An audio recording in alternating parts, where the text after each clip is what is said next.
Okay, with this, so we're good morning, everybody. First of all, we learned yesterday, the last 2 days actually, yesterday and the day before, we learned a little bit about what is this red cow today. What do we have to do? And we said that it's basically a preparation for going out of Egypt. And it purifies us. What do we have to do?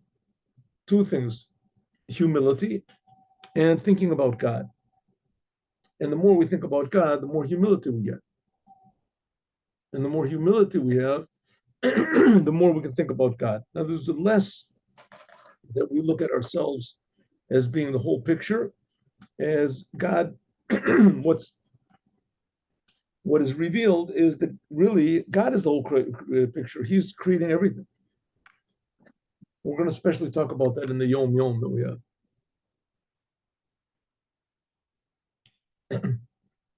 And we said that's the whole idea of humility and the whole idea of burning the kapara. But the main thing is to think about how God is creating us, how God is creating everything. And very good, okay.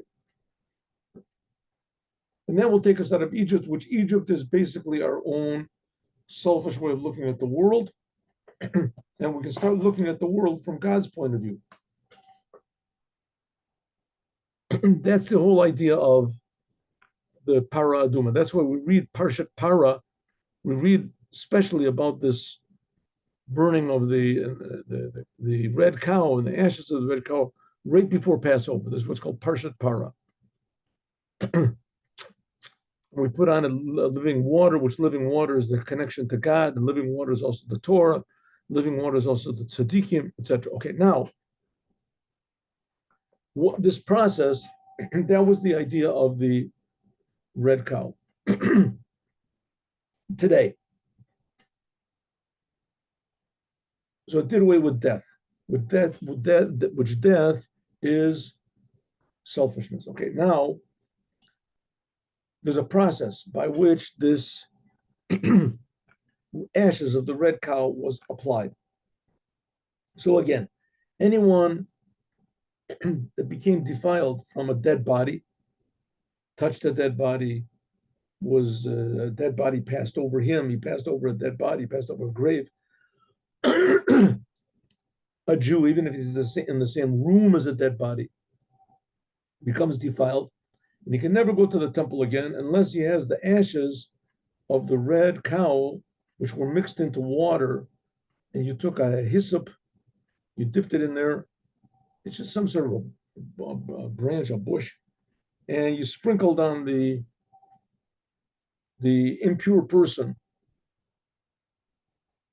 twice. How do you do it? You start counting.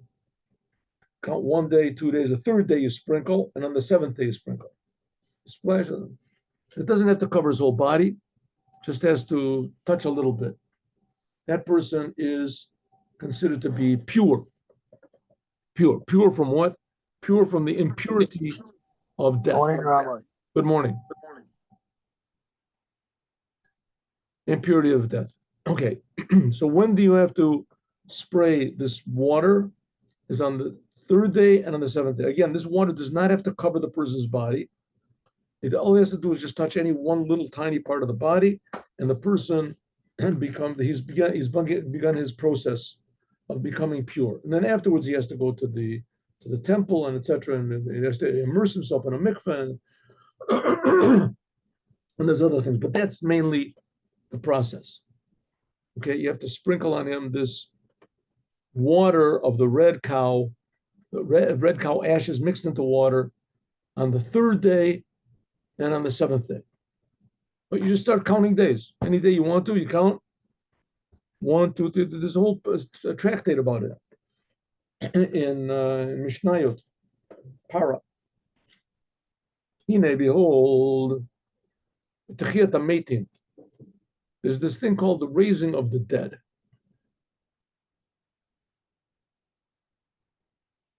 Now, Judaism believes that there's going to be the raising of the dead. The reason for this seems a little bit impossible. How there is So the reason that this is that Judaism sort of doesn't really believe in death. The soul is always alive, but the soul only really expresses this life, true life that it has when it's serving God, when it's using its free will to do what God wants, and that's only in this world. So therefore, the soul, which never dies, but it does leave the world, connection to the body, leaves its power of free choice. So God's going to put it back into the world in order that it can have free choice again. The big difference is going to be that no one will want to choose death. No one will want to choose disease or sin. No one will want to make that decision. You can if you want to, but no one's going to want to. So in fact, I don't know if in the raising of the dead, there's really going to be a viable option to do bad. It says that death will be swallowed up forever. So the whole nature of man will basically change for the better. For the better. There won't be any more addictions, no more the wars and diseases and things like that, which the world can get along without those things. But all those things were extra. As soon as man decided to be egotistical, as he brought all those things upon himself. Okay, so how do you get purified? You have to sprinkle the ashes of this cow, which were mixed into water. It says living water. And on this, a priest, a Kohen has to do it. The Kohen, priest is not a nice word. Kohen has to do it, and he splashes this mixture on the impure person on the third day and on the seventh day of this count. And then the person is pure. Okay, why? Where do we get this number 3 and 7 from? Why? So it says, Hine, behold, in the raising of the dead. See, there's a couple of comments over here. Let's look at the comments. The comments, here we go. Yes. Okay. Okay, let's go. So it says that God will raise up the dead. In the raising of the dead, on the third day, Yekimenu v'nichye lefanov. I think this is a prophecy in the book of Yoel, prophecy of Yoel. The Yoel prophet. It says, on the third day, God will stand us up and we will live before him. Now, this is one of the 13 principles of Jewish faith, right? That every Jew is going to come back to life, and there's going to be a lot of non-Jews also that are going to come back to life. It says in the Mishnah, these are the ones that don't have a place to lie in the world to come, and one of them it's listed as Bilam. So Bilam, it seems that he could have had a place in the world to come. The world to come is the raising of the dead. Okay. So there's going to be this thing of the raising of the dead. Now, just one second, just so that you don't think that this is a big deal. I mean, you can say, listen, so God can do anything he wants to, so what's the big deal? Not only that, I just finished saying that there's no real such thing as death. So what's the big deal about raising of the dead?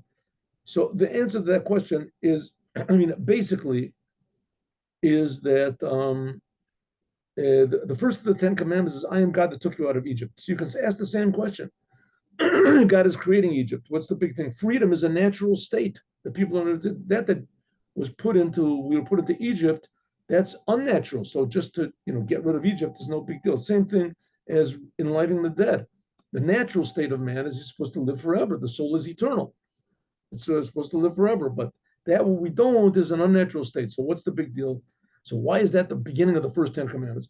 So the answer is that the fact that there is such a thing as death in the world. Again, let's put it in another way. There's no such real thing as nature. Nothing happens naturally. Naturally, there's nothing happens because of nature. Right? Nature involves itself. Just one moment. Somebody's calling for me. I'm giving a class now. Please call me in another hour.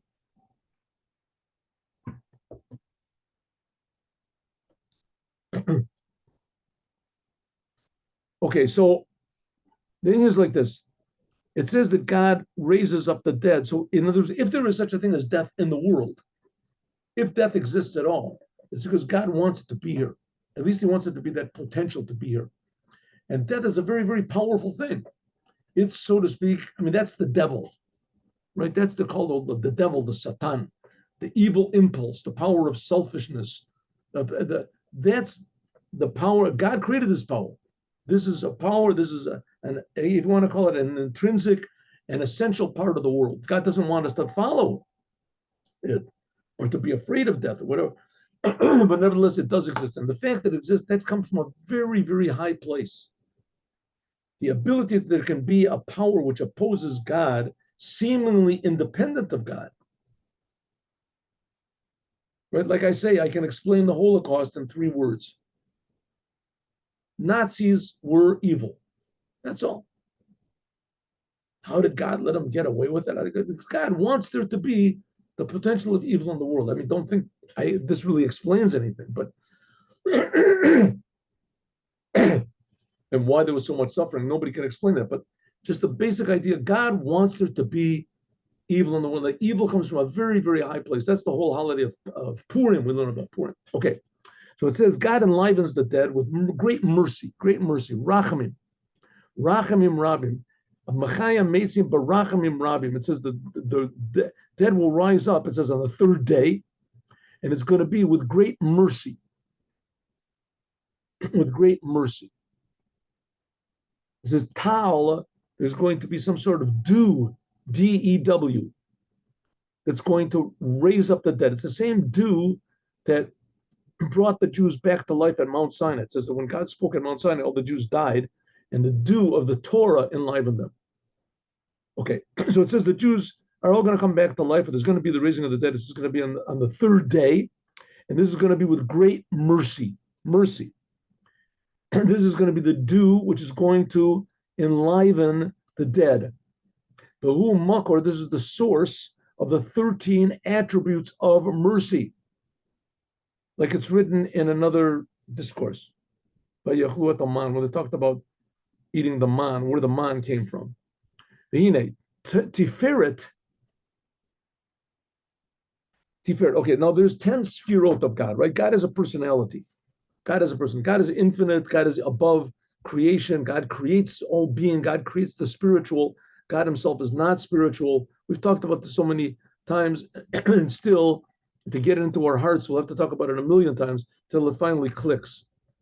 Once in a while, it sort of clicks. So God has what's called 10 aspects. They're called 10 sphirot. One of those aspects is Tiferet. God created the world in 7 days. He could have created the world in 1 instant. Why did he schlep it out in 7 days? And why 7? Why not 1 day, 24 hours? That's okay. Why not 7 million years? Some people say that that's the way it was. Why 7 days? Why 7? Why not 20, 50? Why 20? So it says, because don't ask questions. That's God's personality. That's the way things are. Right? Just like people are born that their nose is above their navel. That's the way God created everything. Why to ask? Why? So you can't say, what do you want, ladies? So your child's nose is in the place of the navel, and the navel is in the place of the nose. What do you want? Everybody has to be the same. He's unique. What are you talking about? That's terrible. That's awful. That's the way God created things. That's the way order is. Just like nature, right? Nobody asks, why do dogs bark and roosters crow? Why don't dogs crow and roosters bark? That's nature. That's nature. What does it mean it's nature? That's the way God decided. The same thing is that there's what's called 10 aspects of God. This is also what God decided, but on a very high sort of level. This is like sort of God himself a little bit. This is what the Kabbalistic books talk about, Sefer Yetzirah and all that. Okay, nevertheless, let's just suffice to say that that's the way things are. And not to get too philosophical about it, it says that the 3rd of the 7 emotions of God. That's why God created the world in 7 days, because 7 corresponds to the emotions of God. Emotions are, so to speak, how God comes out. So he created according to these 7 emotions. The 3rd of these 7 emotions is Tiferet, Chesed, Gevura, and Tiferet. Love, awe, love, if you want to call it fear, and balance. Tiferet is balance, beauty, mercy. This is the aspect of mercy. Mirato Shel Yaakov, this is the aspect of Jacob. Abraham is love. Yitzchak, the second of the 3 forefathers, is fear or awe. And Jacob is mercy. And that's the middle pillar. Ha'ola ada keter, and it goes up to the crown. In other words, that touches the essence, so to speak, of God. Mercy. Bechinas rachamim rabim. That's what we say about great mercy. So this is the secret of the mystery of Briach Hatichon, the middle pillar, the middle bolt, Hamavriach min hakatzeh that goes from one end to the other. In the tabernacle, in the desert, the walls were made of boards, big, huge boards, and these boards had to be held together somehow or other, and they were also you could take them apart, right? You could disassemble these boards because they had to take them apart and carry them on the 42 journeys that they made in the desert. So these boards had to be held together somehow. So how were they held together? So it says that they had sockets on the bottom and they had things on the top. But the main thing was there was a bolt. On the outside, there was 4 bolts on each side. 4 bolts, 2 on the top and 2 on the bottom. That was on the outside, rings. But in the middle, each board had a hole in it. And there was one bolt that went through it. Those holes exactly corresponded. There was one bolt that went through all of those holes and held the boards together. And according to some opinions, it turned the corners. That bolt turned the corners. It went from one end to the other end. So that's what it means. Briach Tichon, the middle pillar. That's the middle pillar. Hamavriach, that goes from one end to the other. That's the aspect of Jacob, right? The bolts on the top, let's say that's Chesed, and the bolts on the bottom, that's Kavurah. But that's the middle bolt, that's Jacob. That corresponds to Jacob. That corresponds to mercy, and that goes from one end to the other, just like the aspect of God, Tiferet, God's beauty or balance, that goes up to the essence of godliness, and the essence of godliness, that reaches to what's called Tiferet, God's mercy. I mean, if you think about it, the whole world is just God's mercy, right? God is just creating us all the time from nothing, for no reason. We don't do anything to earn it. We're just being created. That's also the aspect which God forgives all sins, and sin is death. Sin is selfishness. Sins come from selfishness. God says this, but I want this. And that's what brings death into the world, right? You want to be the boss, so let's see if you can create yourself. So, a person lasts for, 100 years, whatever, how long, and then the batteries run out. If it would have been for God, if we would have just relied on the Creator, so we would just, every moment would be fresh and brand new and interesting. We wouldn't resort to selfishness. That's what it is, B'yom HaShlishi. That's what it says on the third day in this prophecy. It says on the third day, that Joel prophesies that on the third day the dead will rise up. What does it mean the third day? Yekimeno, because the third day, that's God's mercy. And when God's mercy is revealed, then even the dead will rise. That's what it means. It says, it says, I will lift you up on the wings of eagles. It's a sentence in the Torah. In the future redemption, Jehu Penei Nesher, this is the face of the eagle. This is mercy. On the throne of God, the chariot of God, it says that there are 4 faces and four animals, whatever. It says the face of a man, the face of an ox, and the face of a lion, and the face of the eagle. So it says the eagle, it says the ox, that's on the left, and the lion, that's on the right. But the eagle is in the middle. That's mercy. That's like the middle pillar. Mercy. It's in the middle. It's balanced. That's mercy. That's tiferet. La'ora rachamim al yuridat nefesh, to arouse mercy on the soul that God put down in this low, terrible, deceptive world. Al yudei means of this. It says Allah, I will bring you to me, really. So God says even the biggest sinners, the lowest people, whatever it is, when God's mercy is revealed. Right? Like it wasn't this, and then when did God reveal his 13 attributes of mercy? When the Jews sinned with the golden calf. And we've been over this so many times, but the golden calf was the worst sin in the history of man. Much worse than the sin of Adam eating from the tree.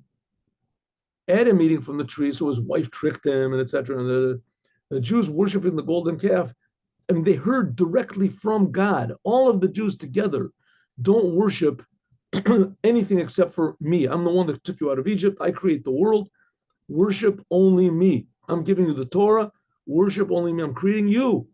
Worship only me. The Jews said, oh, yeah, we're going to do it, God, sure. And then 40 days later, they all worshiped the golden calf. Some participated passively, some actively. So that's like the biggest sin in the world. So God said, that's it, Moses. I'm going to wipe them all out. I did all these amazing miracles for them. There's no way. So Moses said, don't wipe them out. And God said, I have every reason to, yes, wipe them out, Moses. Leave me alone, right? Hanichali, v'ashmidem. God said, leave me alone. And so Moses said, you got a lot of reasons to kill them, right? God said, yeah, I can list you maybe, 5,000 reasons. One reason, God, and Moses says, go above all the reasons. Forget the reasons. Forget the reasons. Mercy. And God said, oh, okay, all right. And he gave Moses the 13 attributes of mercy. From now on, when the Jews sin, use these 13 attributes of mercy and I'll forgive them. Why? Because these 13 attributes of mercy go above reason, even above God's reason. And that's what it means. That's the eagle, the face of the eagle. That's mercy. And that's what's going to bring all of the Jews back to their senses and back to the Holy Land. Like it says, Kanesher Yair, he says the God will be like an eagle that, hovers over its young, and he takes them on his wings. And that's what it means. On the third day, we will raise up in Nichya Lefanov, and we will stand, we'll live in front of God. What do you mean live in front of? We will live in front of God. Any other aspect of God, we won't be able to be alive. We're just too, too rebellious, too unwilling to accept pure life. It says, but lefanav, in front of God, and the word lefanav also means to the inside. In the future, Yidgaleh Penimiyat will reveal the inside of God al yadei by means of Shalamayla Mish. I'm sorry, will be revealed Yidgaleh Penimiyas Atik Yomim. It's a level of godliness called Atik Yomim. Atik Yomim is the inside of God's crown, which this is above any breaking of the vessels and any fixing up of the vessels and etc. This thing of the breaking of the vessels is talking about how bad, how evil got into the world. And that basically what evil is in the world is just a breakaway from God. Just break away from God. You're just taking things and you're rearranging. Just like we said, what is redemption? Remember, we learned all those beautiful speeches of the Rebbe about the future redemption and the gathering of the Jews and the raising of the dead. That's all you have to do is put an aleph into the Gola. Gola means exile. And all you have to do is put an aleph into it, and that remains that. But and what is the aleph? He said is three aspects of God: how God creates the world, how God is in the Torah, how God is above even the Torah. There's Pella. Right? We have to just put so the same thing the other way around. The world was good. All you have to do, you want to make exile. All you have to do is take away the letter aleph. Take away the aleph. They say that there was the Maharalmi Prague, Rabbi Yehuda Levi. He lived, 350 years ago, something like that, in Prague, and he created a human being. He didn't create a human being, he formed a human being. Took dirt and made different prayers and different unities and whatever, and made, which is the same thing that it says that Rabbah did, 1,300 years, something before that. Created a man. And it said that he wrote on his forehead the word emet, truth. And when he wanted to turn it off, wanted to turn this thing off, all he had to do was erase the aleph. And there was left death, mate. So it's the same thing in the world. All we have to do is take God out of the picture, and the whole world is dead. The same thing, like the Rebbe said, all we have to do is take God out of the Geula, and there's Gola, exile. But to make the change back, to correct everything is not that difficult. We don't have to change the whole world and to rearrange everything and knock down governments and assassinate kings or whatever it is. We don't have to do all those things. All we have to do is just add good. All we have to do is add good, add some good. So he says that's what's going to be in the future. There's going to be revealed this inside. Yidkaleh, Penimius, there'll be revealed the inside of what's called Atik Yom, the inside of crown of God. That's what it means on the third day. Right? That's the 13 attributes of mercy, that God forgave the Jews this terrible sin because he just revealed himself, godliness, the essence of godliness, and that does away with all the exile and all the sins and all the egotism and selfishness. But that's what it means on the third day. But Yaret Makom, it's the same thing with Abraham. It says that Abraham was the founder of Judaism, the father of Judaism. And why was Abraham the founder of Judaism? Because he had self-sacrifice. He didn't think about himself. The first person in the history of the world to do so, to the degree that Abraham did. This is that Noah also did, but not to the degree of Abraham. Noah, he defied the evil of his generation. And therefore, a whole new generation. That's why all the non-Jews in the world are called the sons of Noah. They're related to Noah. And the Jewish people, they're related also to Noah, because everybody, there was the son, Shem was one of the sons of Noah. But the non-Jews in the world, the Gentiles, they inherited the fortitude and the courage and the power of defiance and devotion to truth that Noah had. That was Noah, stood against the whole generation. But Abraham wanted to transform the whole generation. Abraham went around and spread out the ideas of Judaism. Noah built an ark, and anyone who wanted to come in, you can be saved. But Abraham actually went out and spread out Judaism, and all he got was troubles. God told him to do things, and it's going to be okay, and he did what God said, and it wasn't okay. And God promised him the land of Canaan, and he didn't get it. And he promised him his children are going to be like the stars of heaven, whatever, and he didn't get that either. So, and he didn't care. He was happy just to do what God wants, to be sure you're doing what God wants. And what about the results? That's also what God wants. Right? I do what God wants, and then God will do what he wants. The results are up to him. That was Abraham. So it says that Abraham, when did Abraham really merit to this idea of Judaism revealing God in the world and to do away with selfishness is, I mean, I want to throw in one little thing that I was just thinking the other day. Noah came after a generation that completely defiled and corrupted the natural way, especially dealing with money, says that they stole from one another, and sex.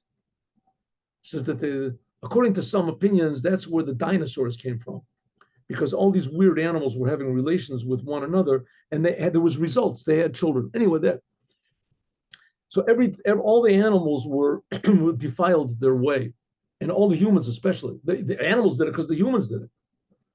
And then there came a big flood, and the flood left us with Noah. Well, nowadays, the salvation for the non-Jews are the Noahide commandments, 7 Noahide commandments.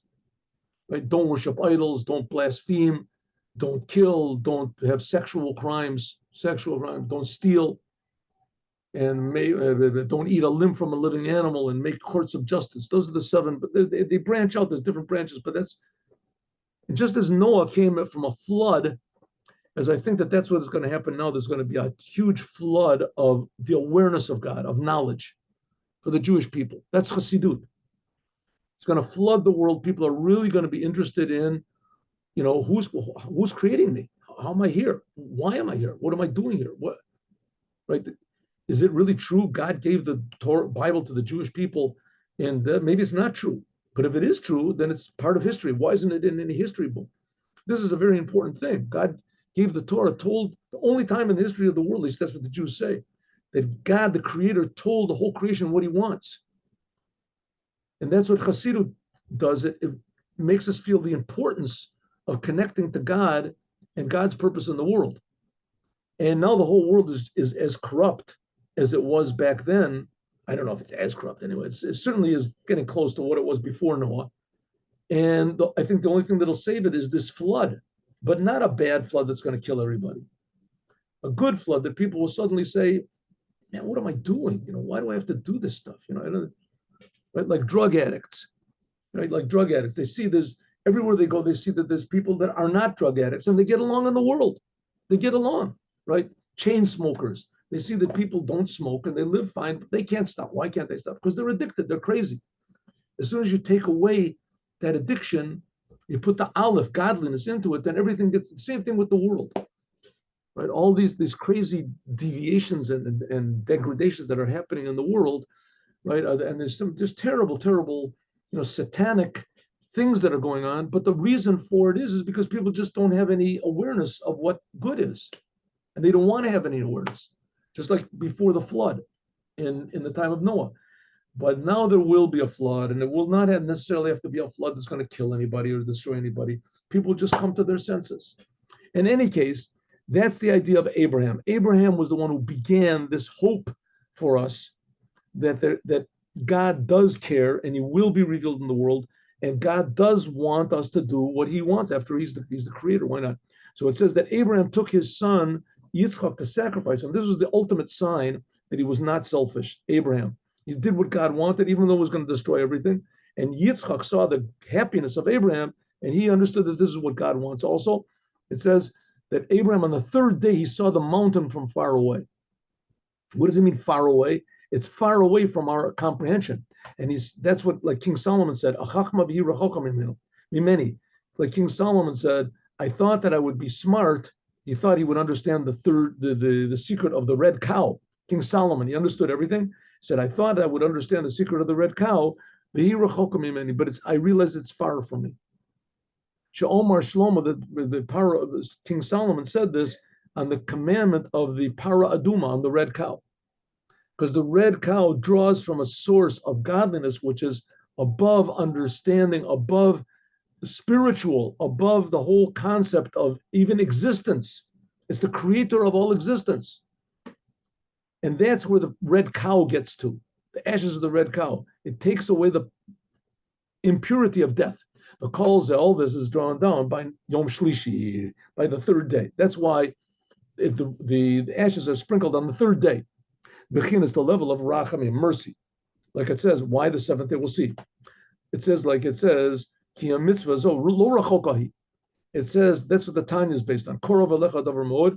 That King Solomon couldn't understand it, but by Chassidut, it is very, very close to us. Kuli, sheneamar, that was said on tshuva. Ki agam, even though sham shacham bechinat keter, even though drawing down this level of God's crown, this upper inner level is called rachok, it's far away, God's mercy, that even King Solomon couldn't comprehend it. Nevertheless, korav elecha, it's very close to us. If it's so far away, how can it be close? It says that's the inyan of esas chamel kanfei n'rashoyim. When God helps you, that's the same thing as God said, I will lift you up on the wings of eagles. Eagles is this great mercy. A lie. Okay. So that's why it's sprinkled on the third day, because it's God's mercy. With God's mercy, everything is possible. Even death is done away with. Behold, Afer, Apara, this ashes of the cow, of the red cow, is also the level of tshuva. Tshuva means, we said before, return. Lisrof at the heroing, to burn up all the bad thoughts that we accept in our mind. Just one small thing. For a person to have bad thoughts, that's par for the course. That's the way God created us. This is the Tanya. This is the method of the Tanya blood. That people to have bad thoughts, licentious thoughts, whatever it is, criminal thoughts, whatever, that's par for the course. That's the way God created us, that we have bad thoughts. That you cannot change. People have bad thoughts. You have free will either to continue thinking these thoughts, to grab onto them or not. That's what you have free will. As soon as you catch yourself thinking, what am I thinking these thoughts for? And if you can't get rid of it, so you say, God, have mercy on me, take away these thoughts, do anything, put your mind to something else, to anything. But the fact of the matter is that the bad thoughts, that's part and parcel of our creation. That comes along with the body. By means of this, nimshach is drawn down. If you decide, I'm going to start thinking about God, I'm going to try at least not to hold on to these stupid ideas. They say there's a saying that the difference between a crazy person and a normal person is a crazy person does what a normal person thinks. There's normal people think, it comes through your mind, a thought, who knows what. All sorts of crazy thoughts. The less energy you give to these thoughts, the less the thoughts come through your mind. The more you entertain them, is the more they prey on you. Tshuva means I'm going to start thinking about God. I'm going to start thinking, how do you do that? You learn Chassidut, you think about good ideas. At least I'm going to think about good. Think about something to do what God wants. That's called tshuva, returning to God. And by means of this, this draws down what's called a great mercy. That's the idea of burning up the red cow. That's burning up your bad thoughts. And then you put it into water. It says living water. That's the level of that's this living water. Namely, it pulls down from this high source water, this high source living water, the source of life comes down into the world. This is all God's mercy. Okay, Ian, like it says, hazos, like spread, like sprinkling, splashing, spraying the this water, hazot l'taher atame, to refine, to purify the impure person. The person was impure with death. It's kachamamish. The same thing is yichya ish et nafshu. A person will enliven his soul. Ha'asura, which is tied up for kashura and bound, behevle olam, in the foolishness of this world, the nechshav is kames, and it's like a dead person. Like it says, vayitain et the reshoyim kivro. It says God will these bad thoughts and bad deeds, bad actions, bad speech. This is says this you dig your own grave, so to speak. Like it says, reshoyim, that people that are evil, people that are selfish, the chayim kruim mesim, in their lifetime they're called dead. How can you get out of this? How can you get out of it? It says, by arousing great mercy milamayla from above. Now you have to consider something, that God creates us and he gives us a certain amount of time. We can do all the sins in the world and God still keeps creating us. But God creates us. This is also from God's mercy, but in a way it's not from God's mercy, because the time that he's giving us, we just do sins. So the answer to that is no, God doesn't want us to do these sins. He wants us to have the possibility to do them, but he wants us to choose good. So he gives us time so that we can rectify what we did in the past. Right? When we do rectify in the past, right? When we rectify what was in the past, and by what? By just putting the aleph into. Stop answering the phone. It's a big mistake to do.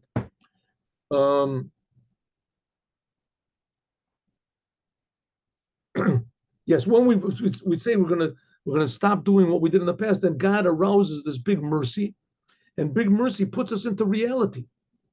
People that do things for their own self, all these pleasures, who knows what, all the big, bacchanals or whatever, they make these big parties and they're having fun every day, more parties, and they take drugs to keep them awake so they can have more fun and more fun. But the whole thing is a big bluff.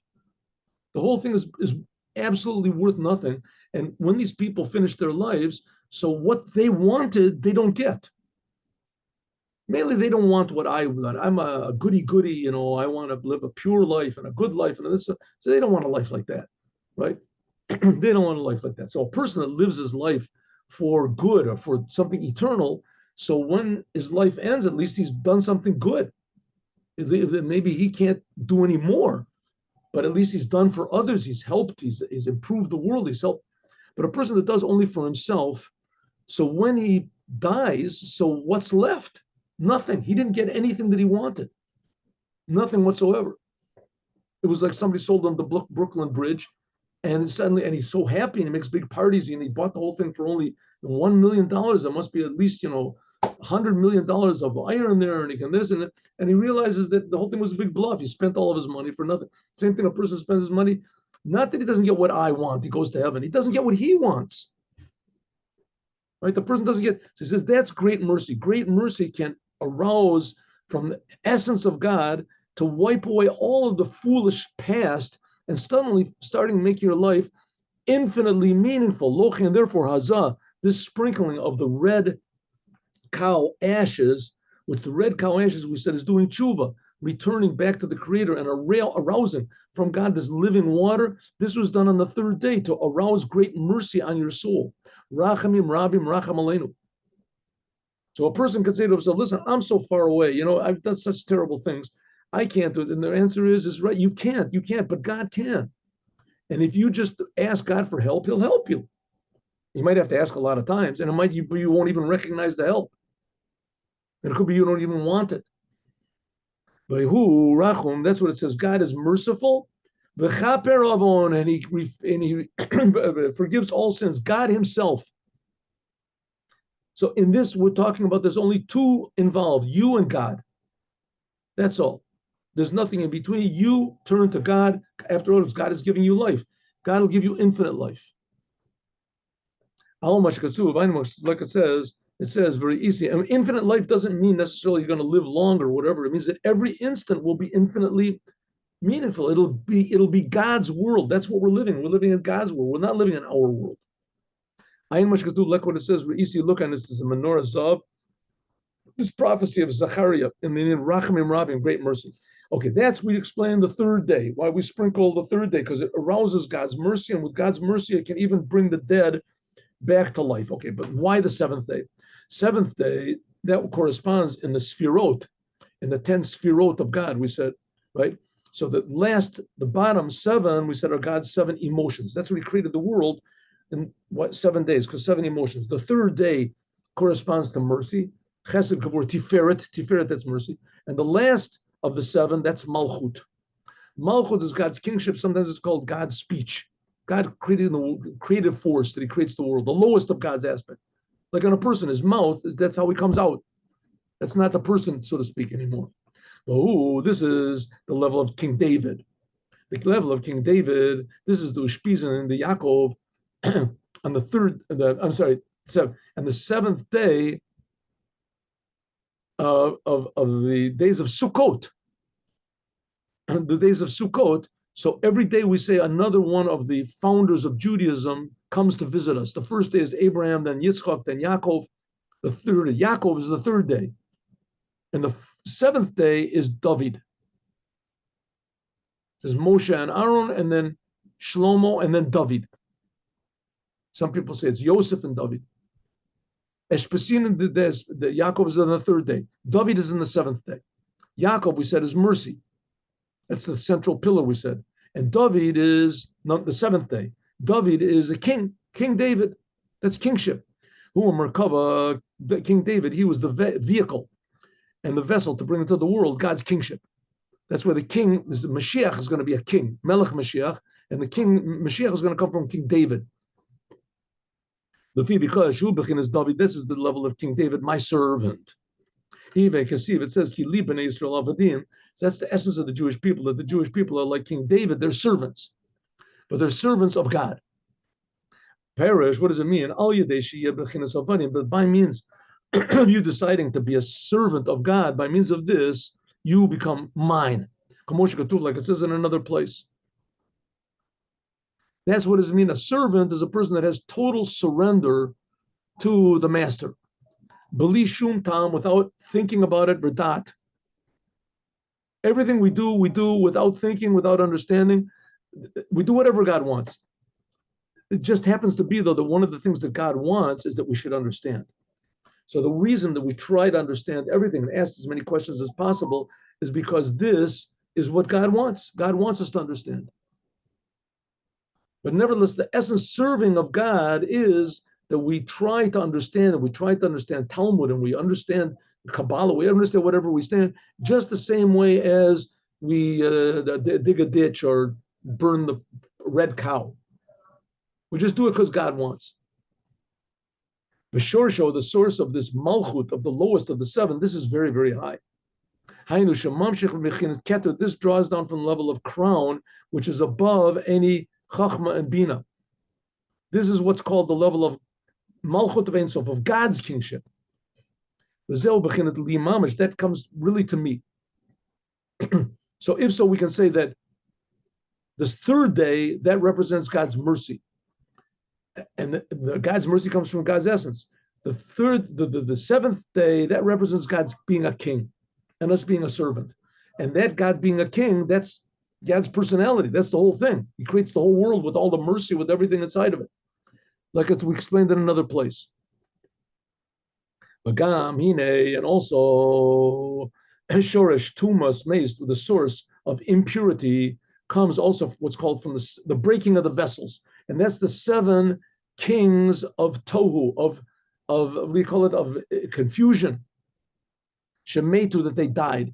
And Bela, this is the level of dat. There's the 7 kings, and the third one is this level of dat. 7 king. Bezeu, that's what it means. Gamkein, Inyan, Eitz dat, the tree of knowledge of good and bad. Okay, to tell you the truth, I really don't understand this thing yet. I'm going to have to look into this. What does it mean, Bela, who, Hadat? And Bela is one of the kings.